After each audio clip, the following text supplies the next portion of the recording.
Mic वाले बाबू जहां भी हो, अभी तक मैं समझ रहा था कि मेरी विसात वही है कि टूटा शीशा कांच बराबर और बाहर का पत्थर लाल बराबर। सच कहती है सारी दुनिया, घर की मुर्गी दाल बराबर। समझ रहे हैं? तो मैं ऑपरेटर से गुजारिश करूंगा कि मैं कदो कामत के हिसाब से, इल्मो अदब के हिसाब से मैं सबसे दुबला पतला हूँ। थोड़ा आवाज खींच रही है बाबू, बस ऐसा करो कि ये मेरी आवाज न खींचे। थोड़ा अब जो भी देना है, बाबू तो अपने हिसाब से दे। मैं शेर पढ़ दूं, सब लोग यही हैं। मैं साहिल हूँ मदीने का, तेरा खजाना नहीं लूंगा। अब तक तो 10-20 रुपये आ जाना चाहिए। मुस्कुरा के बोलिए, इसलिए कि मुस्कुराने पे एक मैं शेर सुनाऊं। मुस्कुराना कितनी बड़ी बात है कि हर किसी के पास कहाँ चेहरा नायाब होता है और किसी से खुशी मिलती है तो किसी को देख के दिमाग खराब होता है। ये हमने थोड़ा दूसरे तरफ पलट दिया। ये मेहमान कर दे रहे हैं। ये मेहमानों का नहीं चाहिए, मेजबानों का चाहिए। बिल्कुल, इसलिए कि हर किसी के पास कहाँ चेहरा नायाब होता है, किसी से खुशी मिलती है तो किसी को देख के दिमाग खराब होता है। और जब भी मिलना मुस्कुरा के मिलना, हमारे यहाँ मुस्कुराने पर भी सवाब होता है। जब भी मिलना मुस्कुरा के मिलना, हमारे यहाँ मुस्कुराने पर भी सवाब होता है। बड़े अजीम लोग इस वक्त बैठे हैं और आपके पास जो चीज नहीं है वो वक्त है, मगर इंशाअल्लाह वक्त को कहीं ना कहीं से पकड़ के घिसेट के लाया जाएगा, बुलाया जाएगा। इसलिए कि ऐसे कद्दावर शख्सियत जहाँ पे अपने कदम को रख देते हैं तो ये ऐसे लोग हैं जहाँ नाते नबी पढ़ के जाते हैं तो वहाँ हक़ुल बच्चे गुनगुनाया करते हैं। आपसे गुजारिश है कि आप अकीदत से सुने। आज मेहमान हमारे बीच बड़े, ये ऐसे लोग इतने जल्दी मिल नहीं जाते हैं। मैं इसको जेब में रख ले रहा हूँ, पता नहीं फिर किसी की नजर लग जाए। और मैं वो शेर जो है कि मैं एक शेर पढ़ दूं, मैं बहुत सारे शेर पढ़ सकता हूँ। मैं बस सोच रहा हूँ कि कब आप लोग सुभान अल्लाह बोलेंगे। अब ये भी सोच रहे होंगे कि मैं कब बोलूँ। मैं बता रहा हूँ कैसे बोलना है कि पे करो इखलास, पे करो इखलास, पे करो वफा का, इखलासो वफा का पैकर देख लेते हैं। अगर समझ में आ जाए तो सुभान अल्लाह बोलिएगा। पे करो इखलास का, इखलासो वफा का पैकर देख लेते हैं। उमड़ता हुआ मोहब्बतों का समंदर देख लेते हैं। और गुर्बत है नहीं जा सकते हज को, ऐसा करो चलो माँ का चेहरा देख लेते हैं। गुर्बत है नहीं जा सकते हज को, ऐसा करो चलो माँ का चेहरा देख लेते हैं।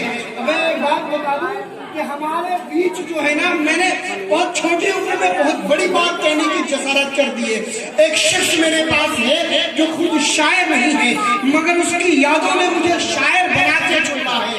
आप जानते हैं मैं शेर पढ़ूं कि बेटियां जुगनू हैं जभी तो हमारे घर मुस्कुराती है। अगर लग जाए तो कह देना।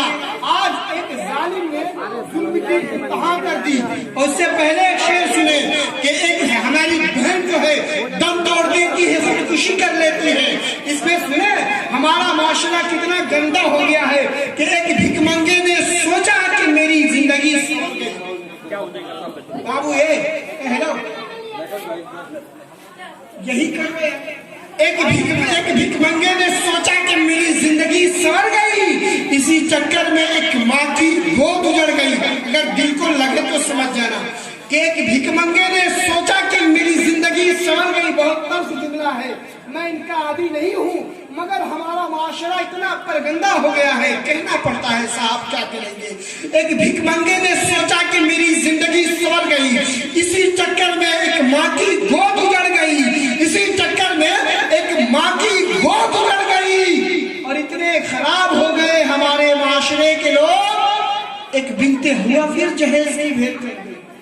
एक बिनते हुआ फिर जहेज की भेंट चढ़ गई। आप जानते हैं ऐसे ऐसे बहुत सारे अशार में आपको सुनाऊं और उससे मैं आपसे गुजारिशों अपील करूं कि आप इसको समझें। सिर्फ ये शेर अशार जो है ना, सुभान अल्लाह कहने के लिए नहीं बोला जाता है, इसको बताया जाता है लोगों سمجھو یہ کہتے ہیں کہ سبق ہمیشہ اور ہمہ اوقات لینی چاہیے.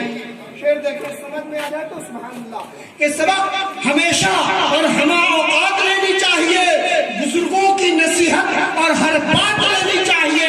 اور جو مانتے ہیں شادیوں میں جہیز ان کو تو رمضان میں زکوٰۃ لینی چاہیے. جو مانتے ہیں شادیوں میں جہیز ان کو تو رمضان میں زکوٰۃ لینی چاہیے.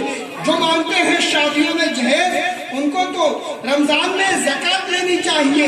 حضرت محترم ایسے ایسے بہت سارے اشعار میں آپ کو سناؤں. اس سے قبل آپ آئے مجھے آپ بارہا سنتے ہیں اور میں جانتا ہوں کہ آپ لوگ سن کے سنے تو نہیں ہو گئے ہیں, اس لیے کہ نعت نبی صلی اللہ علیہ وسلم کبھی جو ہے کہ پرانا نہیں ہوا کرتا ہے. میں چاہتا ہوں بڑے ادب کے ساتھ بڑی گزارش و اپیل کروں کہ آپ لوگ تھوڑا سا یہ بچے جو ہے نا اگر یہی کے ہیں تو چپ چاپ بیٹھے, بڑے اچھے بچے ہیں. اگر یہاں کے نہیں ہیں تو کمال پور چلے جاؤ, وہیں جا کے جتنا جو کرنا ہو کرنا. یہ مانو پور ہے, ادب کی زمین ہے. یہاں سے لوگ جب جاتے ہیں تو کہتے ہیں کہ بڑے ادب نواز لوگ تھے. ہم ایسے جگہ پہ جا کے آئے ہیں جہاں کے لوگ بڑے محبت سے, بڑے اخلاق سے, بڑے پیکر سے ملا کرتے ہیں. اب آئے میں بالکل اپنے وقت کو آپ کے ساتھ شیئر کرنا چاہتا ہوں, کچھ اپنے آپ کو میں بانٹنا چاہتا ہوں. حضرت بیٹھے ہوئے ہیں, میں حضرت کے استقبال کروں. آپ سنیں گے نعت نبی صلی اللہ علیہ وسلم یہ وہ شخصیت ہے جو دل میں عشق نبی کا پیکر لے کر کے لوگوں کو نعت نبی جب سناتا ہے تو لوگ مچل کے اپنے ہونٹوں سے بولا کرتے ہیں. اور جب لوگ ہونٹ سے بولنے لگتے ہیں تو کبھی کبھی جیب میں بھی ہاتھ لگا لیا کرتے ہیں. اور میں ہر وقت آپ لوگ ایکٹیو رہیے, اس لیے کہ پتہ نہیں کب کون سا شاعر کون سا شعر پڑھ دے کہ آپ لوگ جیب کے ہاتھ سے جب جیب نکالیں تو نوٹ بھی نکل جائے. اس لیے آپ اپنے آپ کو ایکٹیو رکھیے, ترنت تیار رکھیے, اس لیے کہ تیاریاں جو ہے نا بہت اچھی چیز ہے.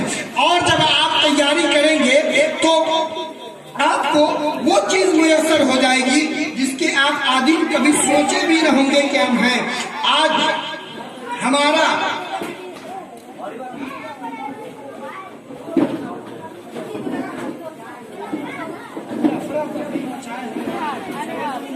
کوئی ماحول ہی نہیں بن پا رہا.